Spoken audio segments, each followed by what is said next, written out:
자, 우리가 2023년도를 마무리하면서 제가 어떤 설교를 해야 될까 혼자서 하나님 앞에 어떤 설교를 하면 좋겠습니까? 근데 이 본문이 떠오르더라고요. 그래서 오늘 이 말씀을 통해서 같이 하나님이 주시는 이러한 은혜를 받기를 원합니다. 자, 우리가 인생을 살면서 참 힘든 부분은 바로 이 고난의 문제입니다. 고난이 찾아올 때 내가 그 고난의 의미를 바로 알 수 있다면 그나마 이 고난이 덜 힘들 겁니다. 그러나 이 고난이 찾아올 때 그 고난의 의미를 바로바로 알지 못합니다. 그러다 보니까 때로는 혼자 고민하고 밤도 새고 눈물도 흘리고 이럴 적이 우리에게는 있습니다. 그러나 내가 직면한 문제들, 내가 만난 이 문제들이 시간이 좀 지나고 나면 왜 나에게 이 문제가 일어났구나 하는 이것을 깨닫게 됩니다. 그래서 우리가 직면하고 있는 이러한 문제들, 특별히 2023년도를 마무리하는 오늘에 내가 지금 고난 가운데 처해 있어도 이 문제가 해결되지 않았다면 이 고난에 대해서 좀 넉넉한 마음을 가지고 우리가 그 문제를 지켜볼 필요가 있다 하는 것입니다. 시간이 지나면 알게 된다. 하나님이 알게 하신다 하는 이러한 마음을 갖는 것이 중요하다는 것입니다. 자, 오늘 읽은 이 본문 말씀을 보면 요셉이 나오네요. 애굽의 총리로서의 요셉입니다. 요셉이 지금 형들과 함께 있습니다. 그동안 요셉은 형들 앞에서 자신의 신분을 숨겼습니다.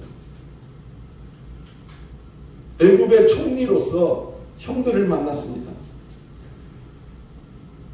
형들은 지금 자기 앞에 서 있는 이 애굽의 총리가 자신의 동생인 요셉이라는 생각을 해본 적도 없고 하지도 못하는 그런 상황이었습니다. 단지 자기들 앞에 서 있는 이 애굽의 총리는 무소부리의 권력을 가지고 있는 이런 권력자일 뿐이었습니다. 그런 요셉이 이제 형들 앞에서 자신의 정체를 드러냅니다. 참 놀라운 순간 아닙니까? 그동안 형들 앞에서 자신의 신분을 숨겼습니다. 자기가 누구인지를 숨겼습니다. 그런데 이제 형들 앞에서 자신의 신분을 드러냅니다. 요셉은 형들 앞에서 자신의 감정을 주체하지 못하고 옵니다. 얼마나 울음소리가 큰지 애굽의 궁중에도 들릴 정도였다. 이렇게 말씀하고 있습니다. 자, 오늘 우리는 요셉이 형들에게 한 이런 이야기들을 통해서 2023년도를 마무리하는 이 시점에 하나님께서 여러분들 각자에게 주시는 이런 은혜가 있기를 주님의 이름으로 축원합니다. 요셉도 자신의 인생을 돌아보면서 내가 왜 이런 고난을 당했는지 이해하지 못했습니다. 그러나 시간이 지나서 자신이 애굽의 총리가 되어졌을 때 자신에게 일어난 모든 일들을 이해할 수 있었다는 것입니다. 그래서 우리가 2023년도 한 해를 마감하면서 아직도 우리 성도님들 중에 고난 중에 있는 분들이 있을 것입니다. 그러나 오늘 말씀을 통해서 고난 중에도 하나님은 나를 향한 선한 뜻이 있고 합력하여 선을 이루신다 하는 이것을 여러분들이 깨닫고 고난 중에서도 더 하나님을 의지하고 신뢰할 수 있는 그런 모든 성도님들이 되시기를 주님의 이름으로 축원합니다. 자, 그러면 시간이 지난 후에 요셉이 깨달은 것이 무엇입니까? 자, 첫 번째로 나는 당신들의 아우 요셉이라는 것입니다. 자, 한번 따라해 보시기 바랍니다. 나는 당신들의 아우 요셉입니다. 지금 요셉이 자신 앞에 서 있는 형제들을 향해서 나는 당신들의 아우 요셉입니다. 이 말을 할 때 여러분 이 말이 쉬운 말일까요? 어려운 말일까요? 굉장히 힘들고 어려운 고백입니다. 우리가 알고 있는 것처럼 요셉과 이 형제들은 어머니는 달라도 아버지는 같습니다. 그리고 어려서부터 같은 집안에서 자랐던 형제들입니다. 혈통적으로는 가족이 분명합니다. 그러나 이 형제들이 원수보다도 못합니다. 왜 그럴까요? 형들이 요셉을 죽이려고 했기 때문에 그렇습니다. 다행히 큰형인 르우벤의 제지로 말미암아서 요셉은 죽음의 위기를 벗어날 수 있었습니다. 그러나 결국은 노예 상인에게 팔려가지고 애굽에 끌려가게 되고 거기에서 종의 삶을 살게 되어집니다. 이런 일을 하게 한 사람들이 바로 형들입니다. 같은 가족이고 같은 혈통을 타고난 형제들이었다는 것입니다. 아마 요셉에게 있어서 이 형들은요, 남들보다 못한 이러한 존재들이었을 것입니다. 요셉이 얼마나 많은 고생을 했겠습니까? 하루아침에 바뀌어진 그 자신의 삶 아닙니까? 집에서는 아버지에게 가장 많은 사랑을 받은 아들이었습니다. 그러나 하루아침에 노예가 됐어요. 그 노예로서의 삶이 어떤 삶입니까?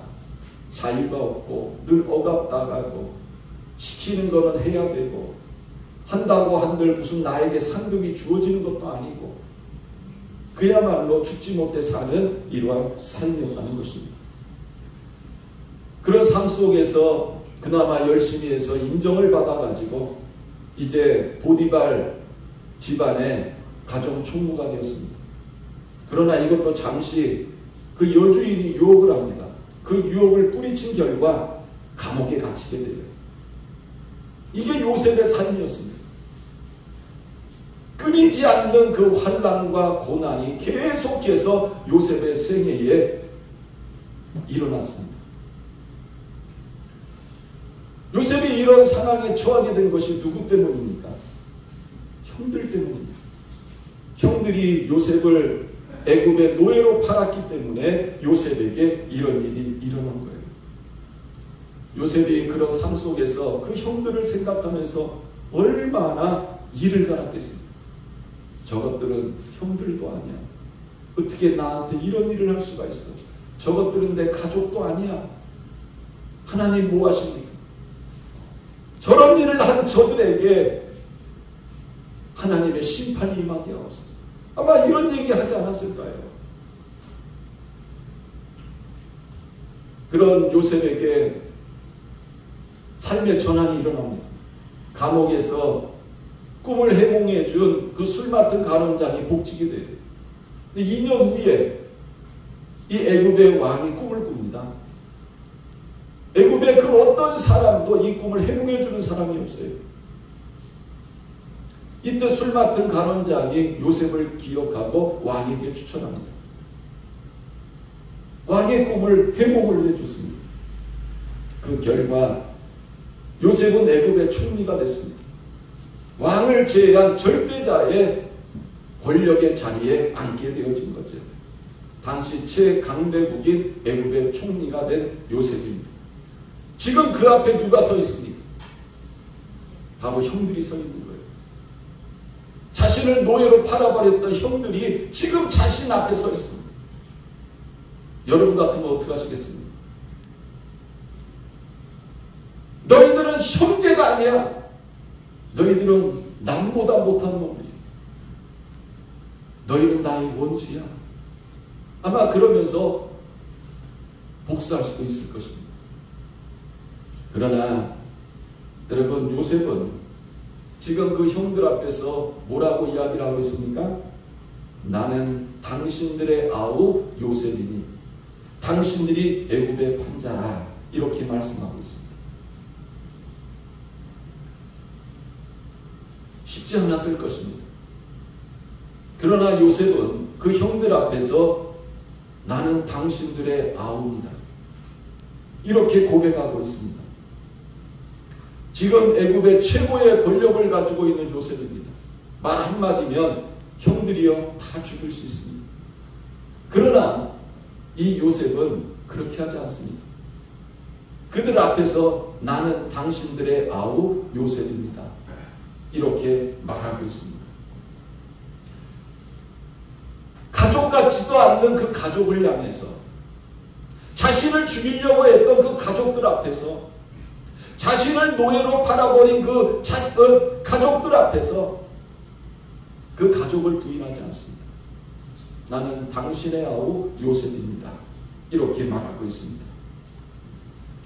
왜 그럴까요? 왜 요셉이 형들 앞에서 이렇게 얘기를 합니까? 바로 자신을 향한 하나님의 뜻과 섭리를 알았기 때문에 그렇습니다. 저는 오늘 여러분들에게도 여러분들을 향한 하나님의 놀라운 섭리와 뜻을 깨닫고 발견하실 수 있는 그런 모든 성도님들 되시기를 주님의 이름으로 축원합니다. 그럴 때 우리도 이런 고백을 할 수 있다는 것입니다. 자, 두 번째로는요, 나를 이곳에 팔았다고 근심하지 마십시오. 자, 한번 따라해 보시기 바랍니다. 나를 이곳에 팔았다고 근심하지 마십시오. 요셉이 형들 앞에서 나는 당신의 아우 요셉입니다. 당신들이 나를 애굽에 팔은 사람입니다. 이렇게 이야기를 했습니다. 여러분, 이 말을 듣는 형들의 마음이 어떻겠습니까? 아마 놀랬을 거예요. 자신들이 직면하고 있는 기근보다 더 무서운 말이 바로 이 말이었을 겁니다. 왜요? 지금 자신들 앞에 서 있는 이 사람이 누굽니까? 애굽의 총리입니다. 절대 권력을 가지고 있는 사람이에요. 말 한마디면 자신들은요 죽은 목숨입니다. 근데 요셉이 뭐라고 이야기를 합니까? 5절에 보니까 당신들이 나를 이곳에 팔았다고 해서 근심하지 마소서, 한탄하지 마소서. 하나님이 생명을 구원하시려고 나를 당신들보다 먼저 보내셨나이다. 지금 요셉의 이 말을 듣고 두려움이 가득 차 있는 이러한 형들이었습니다. 얼굴이 사색이 됐습니다. 가슴은 막 두근두근 아주 뛰기 시작합니다. 겁으로 가득 차 있습니다. 그런데 요셉이 충격적인 말을 합니다. 당신들이 나를 이곳에 팔았지만 그것은 하나님이 생명을 구원하시려고 나를 당신들보다 먼저 보내셨습니다. 참 놀라운 고백 아닙니까? 분명한 것은 요셉을 누가 팔았습니까? 형들이 팔았어요. 그것도 노예로 팔았어요. 돈 받고 노예로 팔아버렸습니다. 그런데 요셉은 나를 애굽에 누가 보냈다고 고백하고 있어요? 하나님이 보내셨습니다. 이렇게 고백하고 있습니다. 이해가 되십니까? 형들에게 팔려서 노예가 되었는데 하나님이 나를 이곳에 보내셨습니다. 이렇게 고백하고 있습니다. 이것은 무엇을 말합니까? 나에게 사람들이 행한 악한 일도 하나님은 나를 향한 하나님의 뜻을 이루도록 선용하셨다는 것입니다. 여러분 믿습니까? 사울왕이 다윗을 죽이려고 합니다. 다윗은 사울왕한테 잘못한 것이 하나도 없어요. 늘 시키는 일에 순종을 했고 더군다나 다윗은 사울왕의 사위입니다. 근데 장인이 죽이려고 해요. 왜 다윗에게 이런 일이 일어나느냐? 이 사울의 악한 일을 통해서 하나님은요 다윗을 하나님이 기뻐하시는 사람으로 만들어 가셨다는 거예요.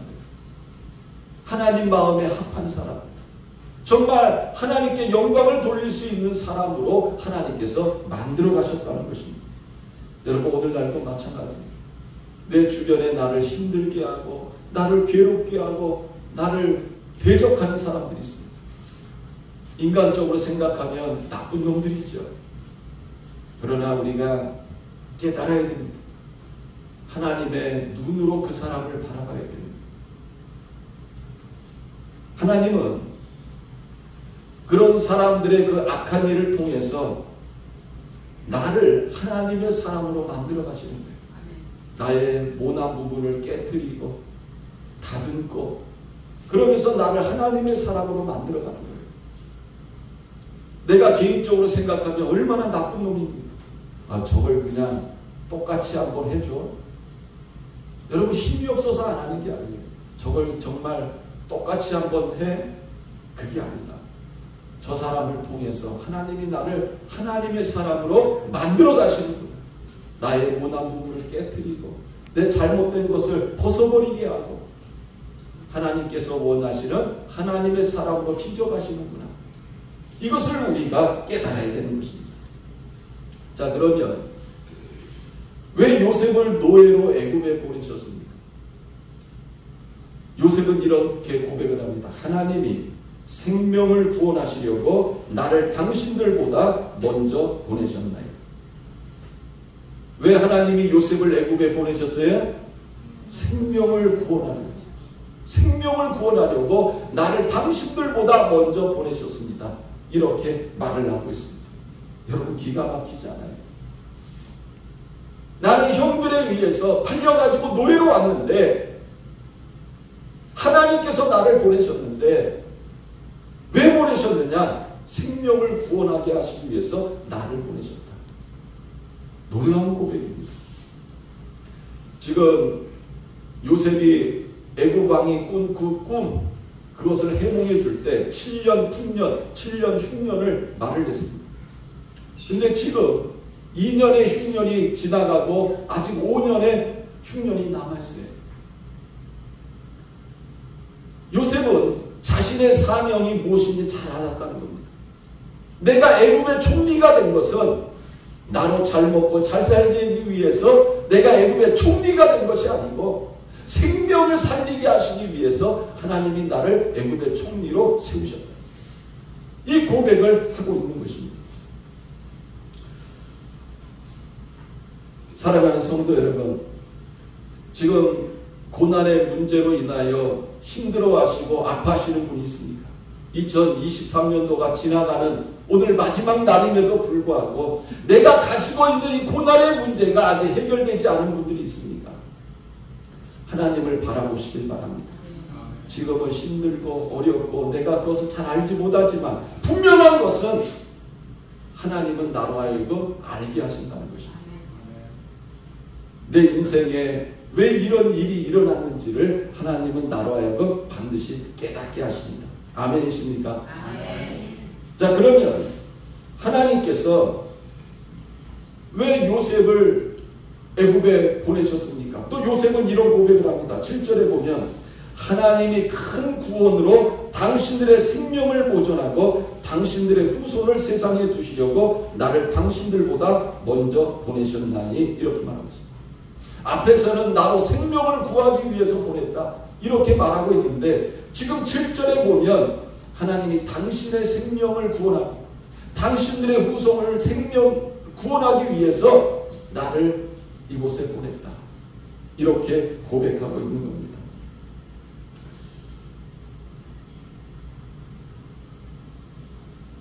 여러분들은 여러분 삶 속에 하나님께서 일하시는 방법을 생각해 보신 적이 있습니까? 우리는 내 삶 속에 일하시는 하나님의 방법이 내가 원하는 대로, 내가 알고 있는 상식대로 이루어지기를 원합니다. 그런데 하나님이 일하시는 방법은요, 내 생각과 달라요. 내 상식과 달라요.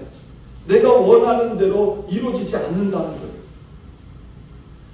여러분, 요셉이 애굽의 총리가 되는 데 있어서 그 과정을 보면 우리는 이해가 안 돼요.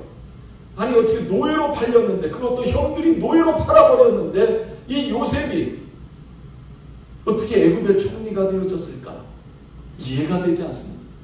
그러나 이것이 하나님이 일하시는 방법인 줄 믿으시길 바랍니다.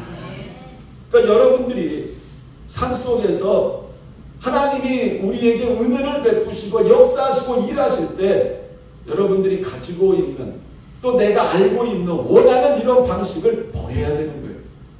하나님은 어떻게 일하실 줄 몰라요. 하나님이 사도 바울을 로마에 복음을 전하는 자로 보내실 때 어떻게 보내셨어요? 죄수로 보내셨어요. 뭐로 보내셨다고요? 죄수로 보내셨어요. 오늘날처럼 교회에서 선교사 파송한다고 그러면 정말 환영받고 기도해주고 축복해주고 그래서 보낸 것이 아니에요. 사도 바울은 죄수로 갔습니다. 죄수로. 기가 막힌 거예요. 로마 황제에게 재판받기 위해서 죄수로 갔습니다. 그런데 하나님께서 사도 바울을 로마에 도착하게 하셨을 때 자유롭게 하시고 마음껏 복음을 전할 수 있도록 일하시는 것을 보게 됩니다. 하나님의 일하시는 방법은 내 생각과 전혀 달라요. 이것을 우리가 깨달아야 되는 것입니다. 요셉은 형들에게 이런 말을 합니다. 나를 보내신 이유는 당신들의 생명을 보존하기 위해서 보냈습니다. 당신들의 후손을 보존하기 위해서 나를 보냈습니다. 이 얼마나 놀라운 고백입니까?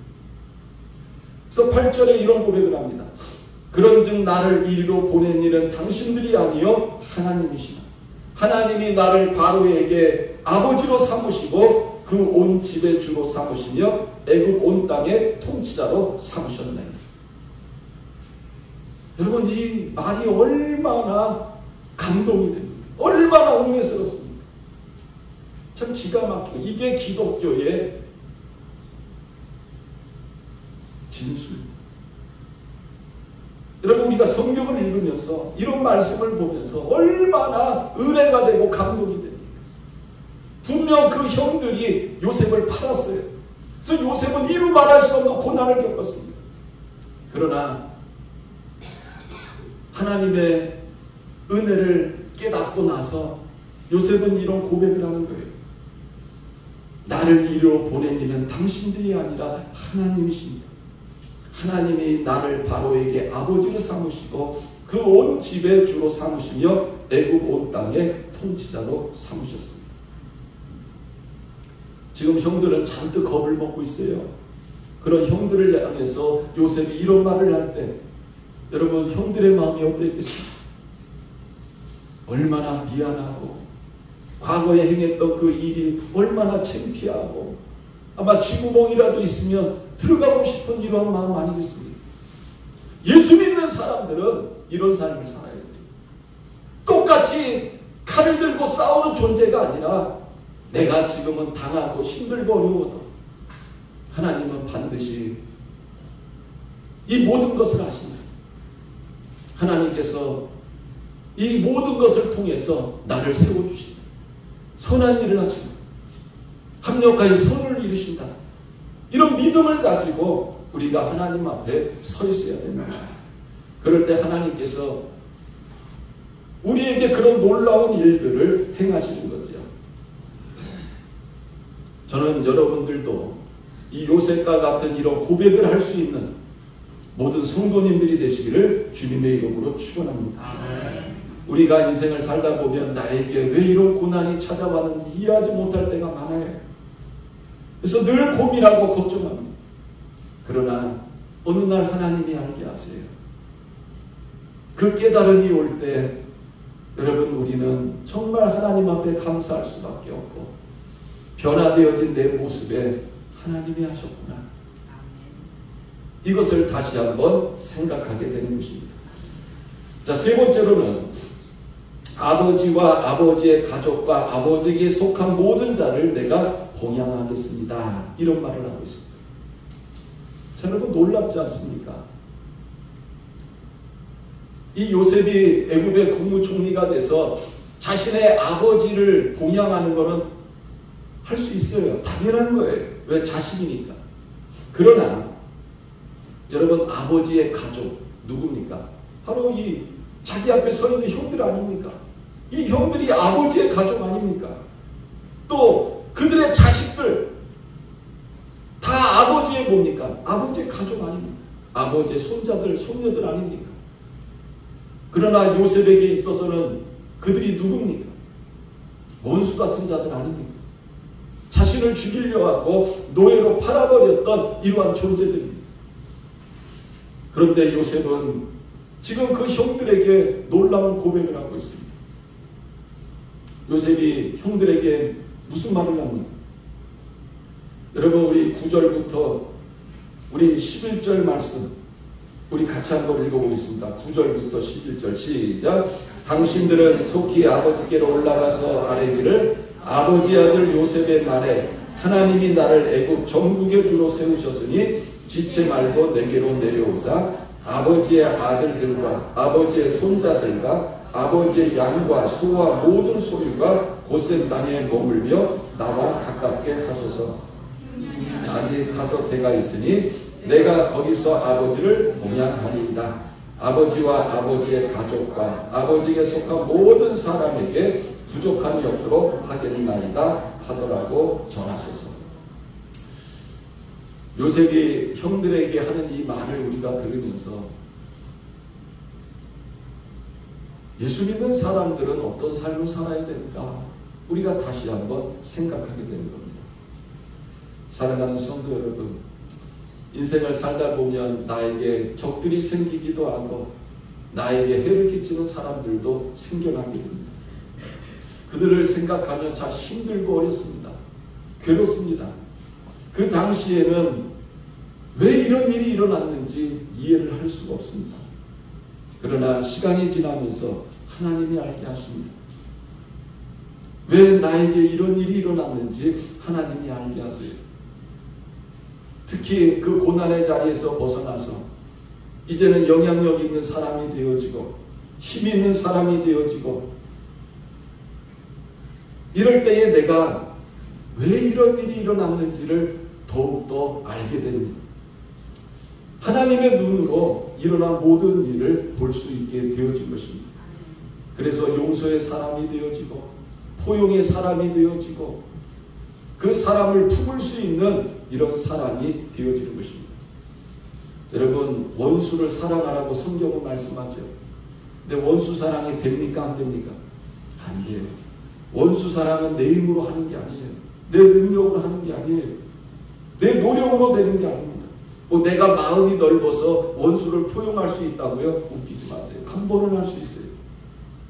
그러나 내 앞에서 왔다 갔다 하는 그 사람을 바라볼 때 여러분, 그거는 쉽지가 않습니다. 하나님께서 내가 그런 사람이 될 수 있도록 나를 그런 자리에 두시는 겁니다. 나를 높여주시는 겁니다. 이거를 우리가 깨달아야 돼요. 우리가 성경을 읽으면서 만약에 요셉이 고난만 받다가 그렇게 그 자리에 있다가 그렇게 죽었다, 이거 못 깨달아요. 그런데 요셉이 고난과 고난의 삶을 살다가 이제 이 애굽의 총리의 자리에 올라서 보니까 모든 것이 깨달아지고 이해가 되어집니다. 여러분, 여기에 키포인트가 있는 거예요. 제가 설교 준비를 하면서 그런 마음이 들더라고요.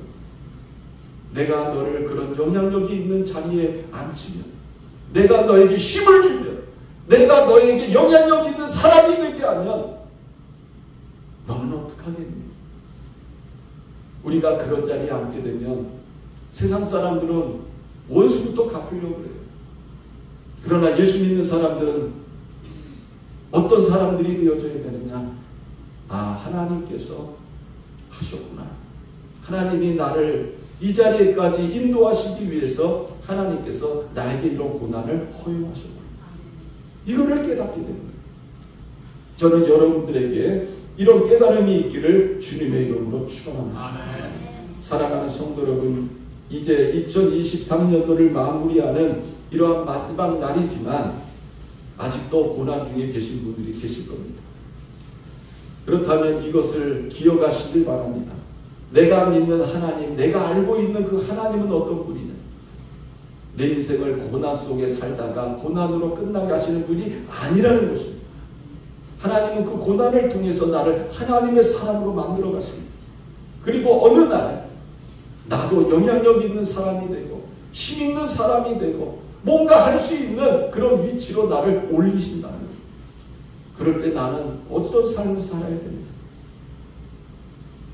우리가 요셉을 바라보면서 맞아, 나도 요셉과 같은 삶을 살아야지, 이런 마음의 고백을 할 수 있는 날이 여러분들에게도 임하게 될 것입니다. 그럴 때 우리들도 마음이 강팍해서 원수 갚는 자가 아니라 정말 나도 하나님께서 베푸신 그 은혜를 통해서 이 자리에 섰으니 나도 하나님의 은혜를 베푸는 자가 되어져야 하는 것입니다. 저는 2023년도 한 해를 마감하면서 우리 모두에게 요셉에게 임했던 이런 놀라운 깨달음, 또 이 놀라운 은혜와 축복이 저와 여러분들에게 임하기를 주님의 이름으로 축원합니다.